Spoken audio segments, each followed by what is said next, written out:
बिस्मिल्लाहिर्रहमानिर्रहीम। अस्सलामु अलैकुम वरहमतुल्लाहि वबरकातुहू। मोहतरम जनाब हसन साहब और कुंदरकी के चेयरमैन के उम्मीदवार हमारी बहन मोहतरमा जीनत मेहदी साहिबा, संबल के मजलिस इत्तेहादुल मुस्लिमीन के उम्मीदवार जनाब मुशीर चौधरी साहब, बिलारी से मजलिस इत्तेहादुल मुस्लिमीन के उम्मीदवार जनाब जीशान उर्फ गुड्डू साहब, बेहडी से शादाब साहब मजलिस इत्तेहादुल मुस्लिमीन के उम्मीदवार हैं, और बिलासपुर रामपुर से मजलिस इत्तेहादुल मुस्लिमीन के उम्मीदवार जनाब याकूब खान साहब, और जिला सदर जनाब फरीद जफर रहमानी साहब जो टांडा के मजलिस इत्तेहादुल मुस्लिमीन के उम्मीदवार हैं। मैं आप तमाम से गुजारिश करने आया हूं कि 4 तारीख के दिन आप तमाम मिलकर अपना एक वोट मजलिस इत्तेहादुल मुस्लिमीन के उम्मीदवार के हक में इस्तेमाल करके अपने इत्तेहाद को और अपने सियासी शऊर को मजबूत करिए। मेरे अजीज दोस्तों और बुजुर्गों, मैं संबल की आवाम को यहां से एक पैगाम देना चाहता हूं कि मेरा पूरा इरादा था कि वहां पर आकर संबल की सरजमीन पर और दीपा सराय में जाकर वहां की आवाम से मैं मिलूं और उनसे बजाते खुद मैं गुजारिश करूं कि वो हमारे मजलिस के चेयरमैन के उम्मीदवार जनाब मुशीर चौधरी साहब को कामयाब करें। मगर अफसोसनाक बात यह है कि समाजवादी पार्टी के जो कायदीन हैं और वहां के जो विधायक हैं, उन्होंने एक साजिश रची और हमको वहां जाने से उन्हें रोका, उनको कामयाबी मिली।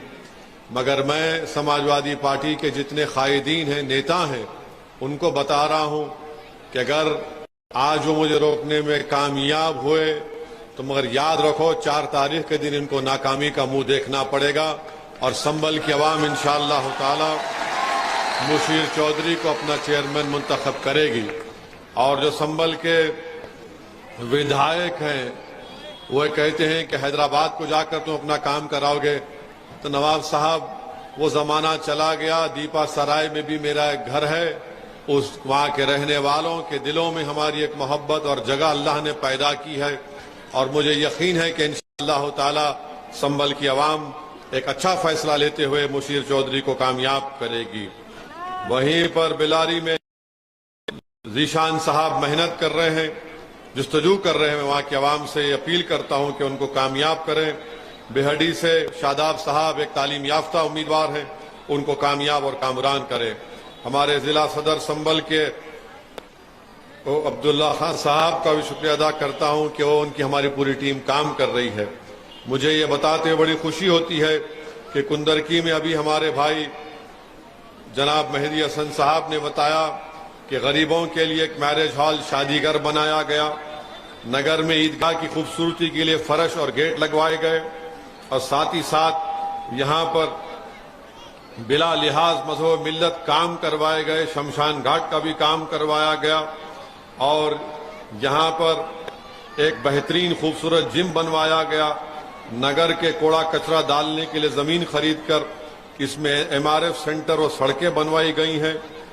छोटे बड़े रोडों नालों का इंतजाम किया गया है, और अल्हम्दुलिल्लाह अब तक हमारे भाई मेहदी हसन की कोशिश और काविशों का नतीजा रहा कि 1529 प्रधानमंत्री योजना के तहत गरीबों के लिए मकान बनवाए गए, और खबरस्तान की बाउंड्री, शमशान घाट का काम करवाया गया, और बेहतरीन पार्क का यहाँ पर उन्होंने काम करवाया। मैं मुबारकबाद देता हूँ मेरे भाई मेहदी हसन साहब को, और मुझे उम्मीद है कि आप तमाम लोग उनको और मजबूत करेंगे, उनका साथ देंगे, ताकि जो विकास का तरक्याती काम अभी होना बाकी है वो उसको लेकर चलेंगे।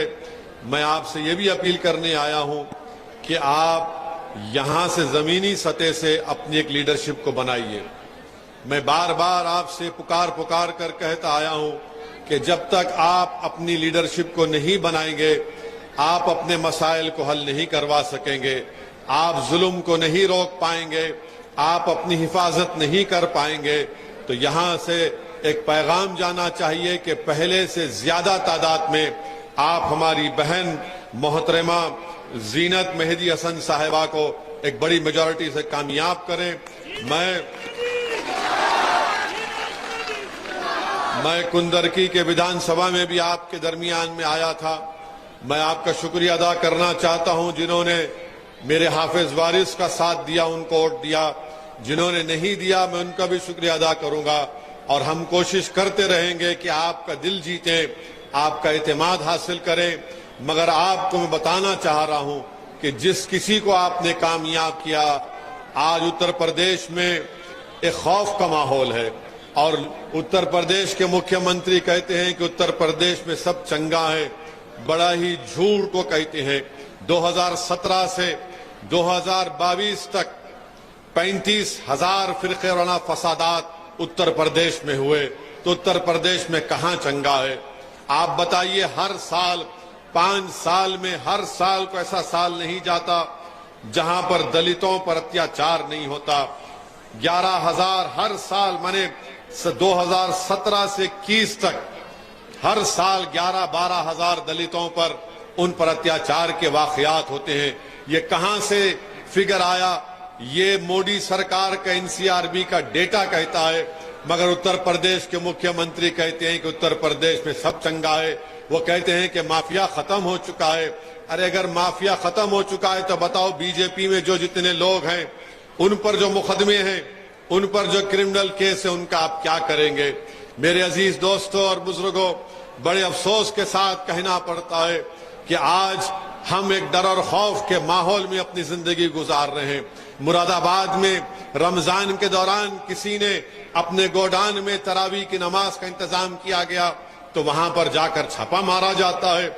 अभी हम मगरिब की नमाज एक नमाज मस्जिद में पढ़ रहे थे, हमको बताया गया कि मस्जिद के ऊपर छत डाला जा रहा था तो छत का काम रुका दिया गया है। बताओ फिर ये आखिर एक तरफा तमाशा क्यों होता है? और मैं आपसे एक बात कहना चाहता हूं कि आपने पिछले विधानसभा के चुनाव में तारीखी तौर पर झोली भर भर कर आपने समाजवादी को वोट दिया। मैं कुंदरगी के जलसे में जब मेरे हाफिज वारिस के लिए आपसे वोट की अपील कर रहा था, मैं आपको याद दिलाना चाहता हूं, मैं आपसे कह रहा था, पुकार पुकार कर कहा कि यकीन करो मेरी बात का कि ये समाजवादी पार्टी बीजेपी को नहीं रोक पाएगी। मगर आपने कुछ और फैसला लिया। हम आपके फैसले की इज्जत करते हैं, मगर बताओ, इतनी बड़ी तादाद में आपने वोट दिया तब भी बीजेपी कामयाब हो गई। और जब कामयाब हो गई तो समाजवादी का कोई नेता आता नहीं है। समाजवादी के कोई नेता में इतनी हिम्मत नहीं है कि वो गलत को गलत बोल सके, जुल्म को जुल्म बोल सके और मजलूमों का साथ दे सके। आज यही वजह है कि आपने वोट तो दे दिया उनको, किसी को आपने अपना विधायक बना लिया, मगर उनकी जबान नहीं खुलती। विधानसभा में जाते हैं और गूंगे और अंधे बनकर बैठते हैं, इनकी जबान नहीं खुलती। वहां पर उनसे ये नहीं पूछा जाता, सरकार की आंख में आंख डालकर नहीं पूछते कि बताओ स्कूल क्यों नहीं खोले जाते, बताओ यहां पर तरक्की का काम क्यों नहीं होता, बताओ आखिर कौन से कानून के तहत आप मनमानी करते हैं और किसी का घर बुलडोजर से तोड़ देते हैं। आप यही चीजें हैं, जब तक आप अपने वोट से अपने नेता को नहीं पैदा करेंगे आप कामयाब नहीं हो सकते हैं। मेरी बात अगर किसी को पसंद नहीं आ रही है तो मुझे माफ कर देना, मगर सच्चाई ये है, मैं आपसे अपील कर रहा हूं कि आप अपनी देखिए आपका क्या मुकाम है। एक मिसाल देकर अपनी बात को खत्म कर देता हूं कि बिहार के मुख्यमंत्री नीतीश कुमार और तेजस्वी यादव उत्तर प्रदेश को आते हैं, अखिलेश यादव से मिलते और कहते हैं कि 2024 के पार्लिमानी चुनाव में हम सब मिलकर इलेक्शन लड़ेंगे। मगर आपको बताऊं, बिहार में इन लोगों ने एक ऐसे आदमी को जेल से रिहा किया जो कलेक्टर था, दलित परिवार से था, उसका नाम कृष्णया था, और यही उस वक्त का एक आलाजात का एमएलए, उसने एक माप के जरिए उस दलित कलेक्टर की हत्या कर दी। कोर्ट ने उसको उम्र कैद की सजा दी तो नीतीश कुमार और तेजस्वी यादव की सरकार ने कानून को बदलकर उसको जेल से रिहा करवा दिया, उसको जेल से रिहा करवा दिया। और सबसे पहले अगर उस दलित आईएएस ऑफिसर डीएम की हत्या की उसकी बेवा के साथ अगर कोई खड़े होकर उसकी तकलीफ को, उसकी पीड़ा को समझकर किसी ने यह कहा कि गलत फैसला लिया गया, तो मजलिस इत्तेहादुल मुस्लिमीन की तरफ से असदुद्दीन ओवैसी ने उसको गलत कहा। मगर मैं गलत इसलिए कहा कि अगर किसी से भी नाइंसाफी होगी तो गलत होगा, मगर सोचो थोड़ी देर के लिए क्यों उसको छोड़ा गया? क्योंकि वो जिस समाज से आता है वो समाज पूरा उसके साथ है और इनको 2024 में बिहार में उस समाज की वोट की जरूरत है, इसीलिए उसको छोड़ दिया गया। बिल्किस बानो को जिन्होंने रेप किया, हामिला थी बिल्किस बानो, उसका रेप हुआ, उसकी मासूम बच्ची को उसकी आंखों के सामने उसका कत्ल किया गया। बिल्किस बानो के रिश्तेदार महिलाओं का रेप हुआ और उनका कत्ल हुआ। उसके कातिलों को गुजरात की बीजेपी की सरकार छोड़ देती है। क्यों छोड़ती है? क्योंकि छोड़ने वालों की ताकत थी। वो कातिल थे, मुजरिम थे, मगर छोड़ा इसलिए क्योंकि उनके पास सियासी ताकत थी। अब थोड़ी देर के लिए अपने सीनों पर हाथ रखकर बताओ, क्या तुम में वो ताकत है? क्या तुम में वो ताकत है? बताओ। तुम में वो ताकत नहीं है। तुम्हारे आंसुओं की कीमत नहीं है। तुम्हारे उस उजड़े हुए घरों की जो बुलडोजर से तोड़ दिया जाता है उसकी कीमत नहीं है। तुम्हारी तकलीफ की कोई अहमियत नहीं है, क्योंकि तुम एक सियासी ताकत नहीं बन रहे हो। असदुद्दीन ओवैसी पर इल्जाम लगता है, लगने दो। मुझे इन इल्जामात की परवाह नहीं है, क्योंकि एक दिन अल्लाह फैसला करेगा और जो लोग इल्जाम लगा रहे हैं उनको अल्लाह के दरबार में उसको साबित करना पड़ेगा। मगर सुनो मेरी इस बात को, मैं तुम्हें ये इसलिए नहीं कह रहा हूं कि तुमको जज्बात में लाकर थालियां हासिल करो। मैं तुम्हारे थालियों का मोहताज नहीं, मैं तुम्हारा इत्तेहाद चाहता हूं। मैं तुम्हारी ताकत, तुमको ताकत बनते हुए देखना चाहता हूं कि मेरी आंख अल्लाह बंद करने से पहले उत्तर प्रदेश में आप एक सियासी ताकत बने। अरे अगर हर समाज का एक नेता हो सकता है तो आप क्यों नहीं हो सकते? क्यों नहीं हो सकते आप? क्या आप अखिलेश यादव की गुलामी करेंगे जिंदगी भर? क्या आप बीजेपी, योगी और मोदी से डर कर किसी का साथ देंगे? सोचो। बिल्किस बानो के कातिलों, बिल्किस बानो के असमत रेजी करने वालों को छोड़ दिया गया। एक दलित आईएएस ऑफिसर को मारने वाले को छोड़ दिया गया क्योंकि उसमें सियासी ताकत थी। आज आप देख रहे हैं कि पुलिस की कस्टडी में हथकड़ियां, जंजीर लगी हुई है, उनको कत्ल कर दिया जाता है और कोई आवाज नहीं उठाता। और कौन आवाज उठाता है?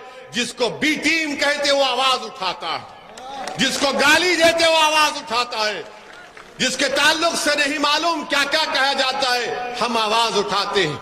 हम पूछते हैं कि कैसे हुआ?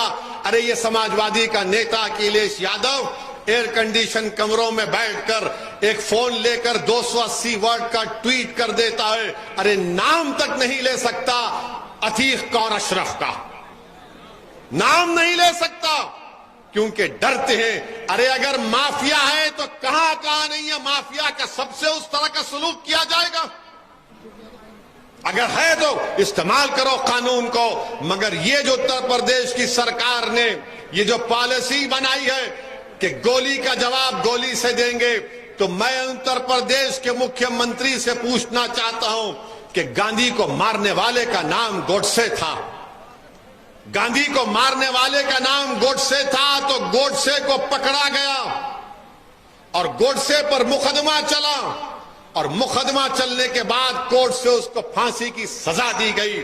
इसको बोलते कानून की कामयाबी। गांधी से बड़ा कोई नेता नहीं हो सकता इस देश में। गांधी से बड़ा बाबा साहब अंबेडकर थे, मगर गांधी को मारने वाले को हमने कोर्ट में केस चलाया। राजीव गांधी को बम छोड़ाने वालों को केस चलाया, जेल में रखा चेन्नई में।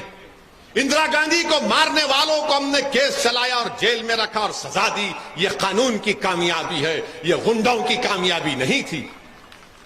और आप देख लो पाकिस्तान से अजमल कसब आया, बंबई की मुंबई की सड़कों पर खून की होली खेल रहा था, उसको जिंदा पकड़ने में हमारा एक बहादुर पुलिस का सिपाही शहीद हो गया। हमने अजमल कसब पर मुकदमा चलाया, कोर्ट ने सजा दी, उसको फांसी पर चढ़ाया। तो मुंबई के मुसलमानों ने कहा कि इस आतंकवादी को अपने कब्रिस्तान में दफनाने की जगह नहीं देंगे, तो जेल के किसी कोने में ले जाकर उसको दफन कर दिया गया। यह कानून की कामयाबी है। हम क्या कह रहे हैं कि कानून की कामयाबी हो, गोली की कामयाबी ना हो। देश चलेगा तो संविधान से चलेगा, देश चलेगा तो कानून के मुताबिक चलेगा। सजा देगी तो गोली नहीं, कोर्ट सजा देगी। अगर गोली से सजा दी जाएगी तो फिर बताओ इस देश में संविधान का क्या होगा। अगर गोली से खत्म करना है तो कोर्ट को ताले डाल दो, अगर गोली से खत्म करना है तो संविधान को फेंक दो उठाकर, इसकी जरूरत ही नहीं है। मेरे अजीज दोस्तों और बुजुर्गों, अगर मरने वाले का नाम अतीक और अशरफ नहीं होता, हमारा किसी का नाम राजू और राम भी होता, तो सदुद्दीन ओवैसी इसी तरह से मुखालिफत करता।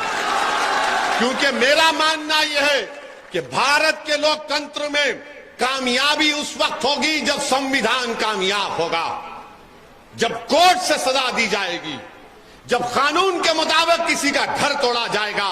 मनमानी नहीं होनी चाहिए। अब आप बताइए, एक मुख्यमंत्री हैं, धर्मगुरु भी हैं, और वो विधानसभा में खड़े होकर गुस्से में लाल पीले हो जाते हैं, मिट्टी में मिला देंगे, मिट्टी में मिला देंगे। क्या ये जेब देता एक मुख्यमंत्री को, एक धर्मगुरु को, कि बोले कि हम मिट्टी में मिला देंगे? अरे हम तो मिट्टी से, हमारे रब ने हमको बनाया, हमारे रब ने हमको मिट्टी से बनाया।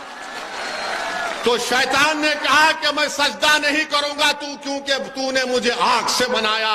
तो अल्लाह ने कहा निकाल, हम मिट्टी से बनाए गए मिट्टी में ही जाएंगे। मुख्यमंत्री जी, हम इस मिट्टी में पैदा हुए, हमारी मां ने हमको 9 महीने अपने कोख में रखा, इसी मिट्टी में पैदा किया। जब अल्लाह की तरफ से बुलावा आएगा, इसी मिट्टी में जाएंगे और इसी मिट्टी से उठाए जाएंगे कब्रें जब खुलेंगी।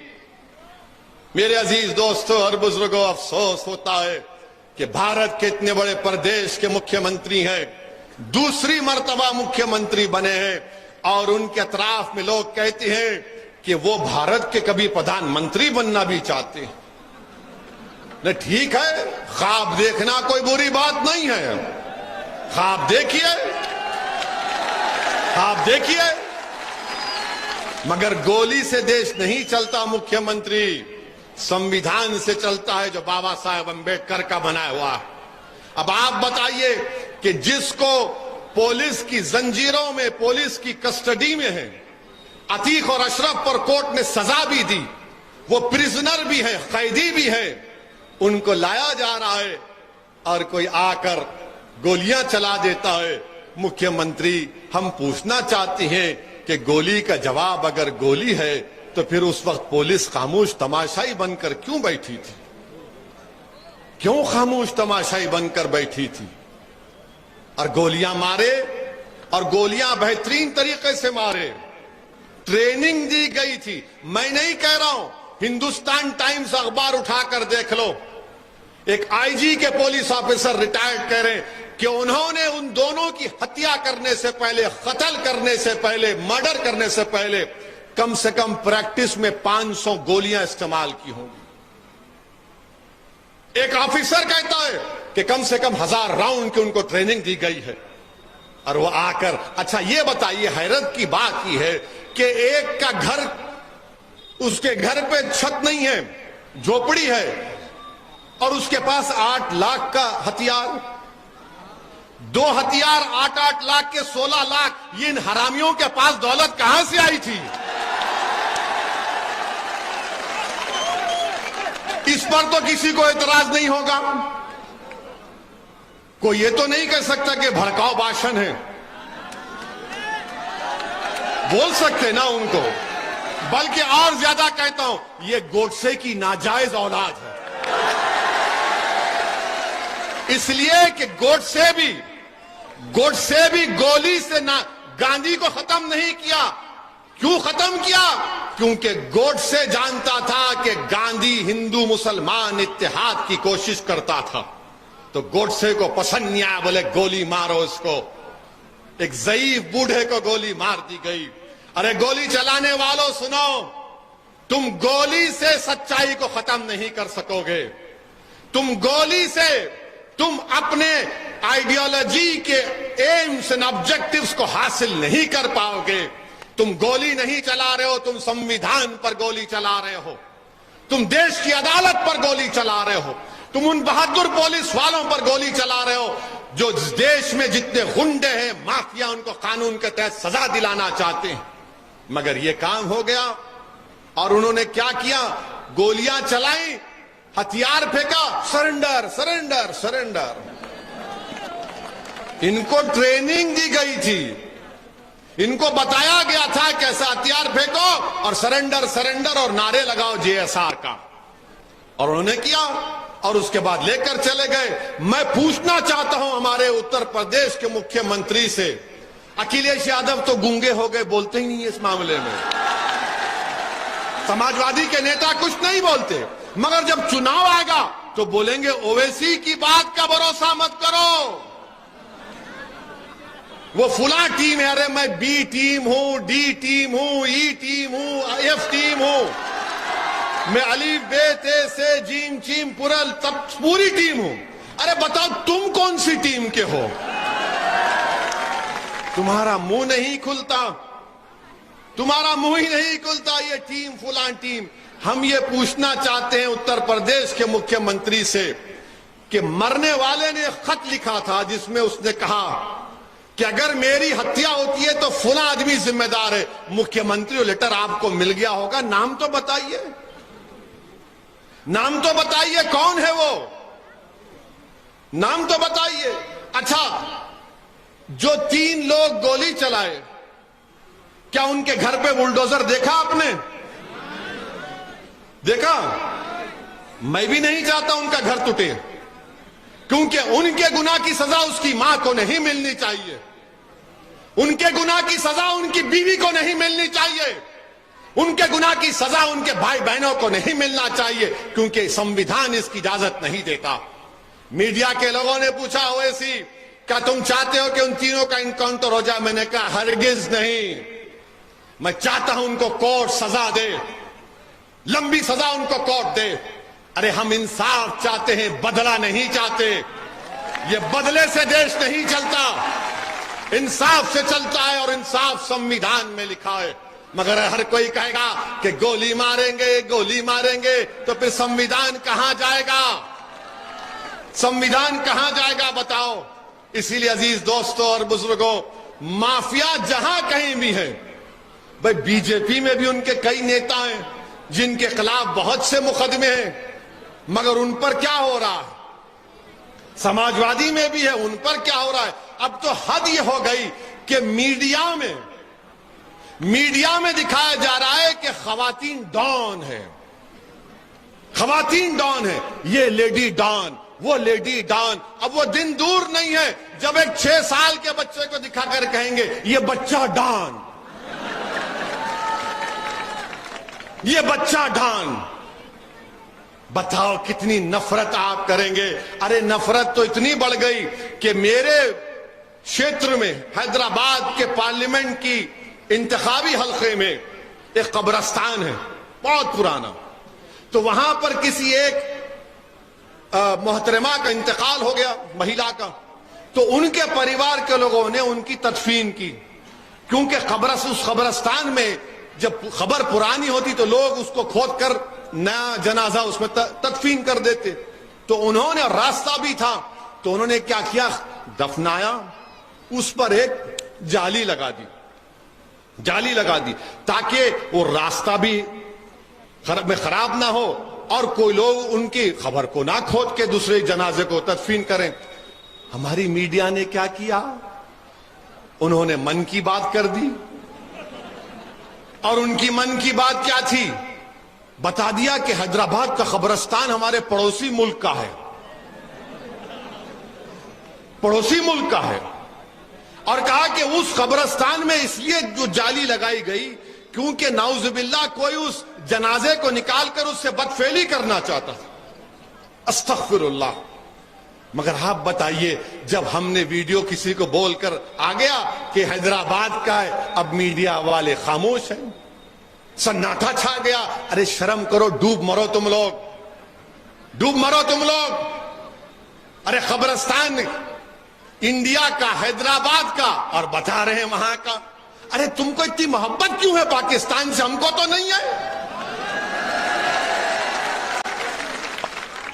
नहीं आप, अरे हम जिंदा हैं तो तुमको तकलीफ, भाषण देते हैं तो तकलीफ, संविधान का हवाला देते हैं तो तकलीफ, गरीब मजलूमों के हक के लिए लड़ते हैं तो पेट में दर्द होता है, बराबरी का मुतालबा करते तो पेचिश हो जाता है।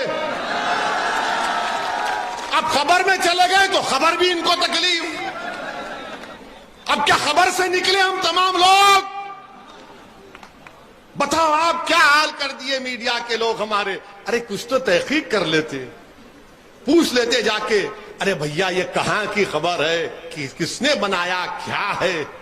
मगर आपने चला दिया नफरत फैलाना है, मुसलमानों के खिलाफ नफरत फैलाओ, कुछ नहीं होगा, जो चाहे चलाओ। अब कोई कहता है कि दरगाह जिहाद, उत्तराखंड में एक टीवी का एंकर, ये दरगाह जिहाद हो रहा। अरे कहां हो रहा है भाई? इतनी नफरत क्यों फैलाई जा रही? क्या हम सबसे गरीब नहीं हैं? सबसे कम पढ़े लिखे हमारे पास बच्चे और बच्चियां नहीं है, स्कूल क्यों नहीं खोलते?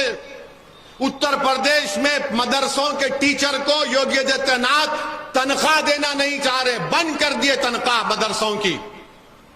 उनके 2-2, 3-3 साल के बकाए हैं, अदा करो आप। उसमें हमारे हिंदू भाई हैं जो मैथ्स और साइंस पढ़ाते, पंडित लोग हैं, उनको तनख्वाह नहीं देते आप।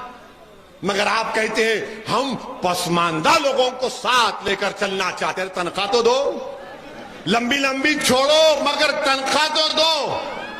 मगर कुछ नहीं बोलेंगे। इसीलिए मेरे अजीज दोस्तों और बुजुर्गों, यहां से आप हमारी बहन को, संभल से हमारे भाई मुशीर चौधरी को, और जहां जहां मैंने नाम दिए हैं, जहां पर पतंग का निशान नजर आएगा, आप दुआ भी करिए और कामयाब और कामरान करिए उनको।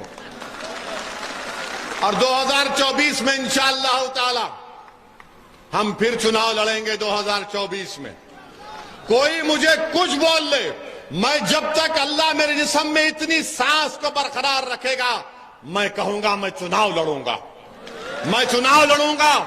क्योंकि मैं काबिल नहीं हूं, मुझे सिर्फ लड़ना आता है, मुझे लड़ना आता है, मुझे झुकना नहीं आता। मुझे लड़ना आता है क्योंकि चुनाव जब मैं लड़ूंगा, आपकी अहमियत बढ़ेगी, आपकी कीमत बढ़ेगी, आपके जज्बात की कदर की जाएगी। वरना ये सब लोग क्या समझ रहे हैं, ये कहां जाएंगे मुल्ला जी हमको छोड़कर। इनको दिल में बैठा, अरे कहां जाएगा ये हाफिज वारिस, कहां जाएगा मुशीर चौधरी, कहां जाएगा मेहदी हसन, कहां जाएगा, ये हमारे पास ही आएगा। अब नहीं आएगा क्योंकि एक दीवाना इनके दरमियान में खड़े होकर कह रहा है कि हम एक साथ रहेंगे इंशाअल्लाह। अरे हराओ ना बीजेपी को। अखिलेश यादव 2017 का विधानसभा का चुनाव हारे, 2019 का लोकसभा का चुनाव हारे, 2022 का विधानसभा का चुनाव हारे, मैनपुरी जीते और रामपुर आजम हार गए। कैसा मैनपुरी जीते और रामपुर हार गए? कभी सोचा आपने? कोई बी टीम थी वहां पर? सोचो मेरे भाई, बेवकूफ बनाया जा रहा है, आपको जज्बात से खेला जा रहा है। अरे हम भी नहीं चाहते कि दोबारा बीजेपी की सरकार पूरे देश में बने। और अगर सच्चाई को बयान करूं तो सबसे ज्यादा वोट किसने दिया बीजेपी को 2024 में? अखिलेश यादव के यादवों ने दिया, सबने दिया। सबसे कम किसका वोट मिला? तो हमारा। ये CSDS का डेटा है। मगर 2024 में अगर रोकना है तो बीजेपी को उसके आइडियोलॉजी से मुकाबला करो। नहीं करेंगे, बोलेंगे नहीं, अंधेरे का मुकाबला अंधेरे से करेंगे। जुल्म का मुकाबला जुल्म से करेंगे। अरे अहमकों की बस्तियों में रहने वालों, अंधेरे का मुकाबला रोशनी से होता है, जुल्म का मुकाबला संविधान से होता है। कमजोरों को अगर इज्जत मिलेगी तो संविधान मजबूत होगा। जो कमजोर होगा वो तुम्हारी आंखों में मजबूत होना चाहिए। जो आखिर होगा उसको सामने लाने का काम तुमको करना चाहिए, मगर तुम वो सोचते नहीं हो। तुम सिर्फ हमारे वोट की भीख मांगते हो, और जब वोट लेते हैं तो क्या कहते हैं, भाइयों बहनों जिंदगी मौत का मामला है, जिंदगी मौत का मामला है। और जब चुनाव हो जाते हम रोज मरते हैं, रोज घर टूटता है, रोज किसी को झूठे इल्जाम में पैर पर गोली मार दी जाती है, किसी को डराया जाता है। अरे बताओ ये कौन सी जिंदगी गुजारने पर हमको मजबूर कर रहे हो? ये अगर ये देश के 75 साल की आजादी का जश्न अमृत उत्सव मना रहे हैं तो क्या कानून की बालादस्ती रहेगी? ये देश रूल ऑफ लॉ से चलेगा या बंदूक की गोली से चलेगा? अगर संविधान को बचाना है तो देश संविधान से चलना चाहिए। तो मेरे अजीज दोस्तों और बुजुर्गों, मेरी आपसे गुजारिश है कि आप 4 मई के दिन सुबह के अवलीन सातों में अपने घर से निकलकर अपना एक वोट मंजिल हमारी बहन को पहले से ज्यादा मेजॉरिटी में इनको कामयाबी दिलाइए।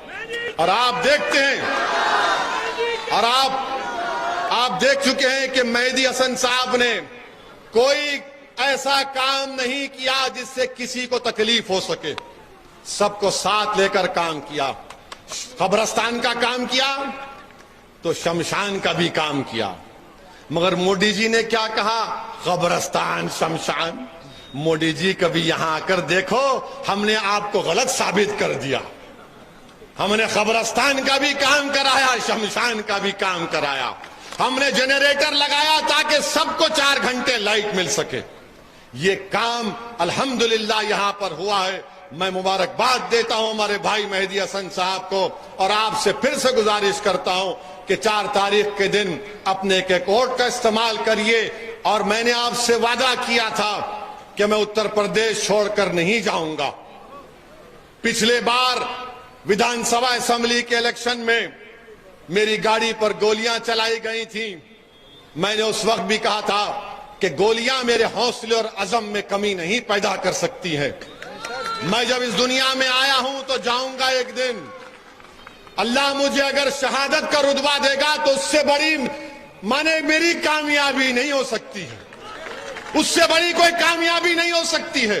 और अल्लाह जिंदा रखेगा तो बेबाक तरीके से मजलूमों के हक के लिए लड़ता आया हूं और लड़ता रहूंगा। मेरी नजर में कोई हुकूमत है, अगर हुकूमत गलत काम करेगी तो भारत का संविधान जिसको बाबा साहेब अम्बेडकर ने बनाया मुझे इस बात का हक देती है कि मैं गरीब और मजलूमों के हक के लिए लड़ूं। मेरे अजीज दोस्तों और बुजुर्गों, अपने हौसलों को बुलंद रखिए। डरने और घबराने की जरूरत नहीं है। ये जुल्म खत्म होगा, याद रखो। आप उम्मीद से रहो, जुल्म खत्म होगा। किसी शायर ने अच्छा कहा था, साहिर लुधियानी ने कहा था कि जुल्म फिर जुल्म है, बढ़ता है तो मिट जाता है।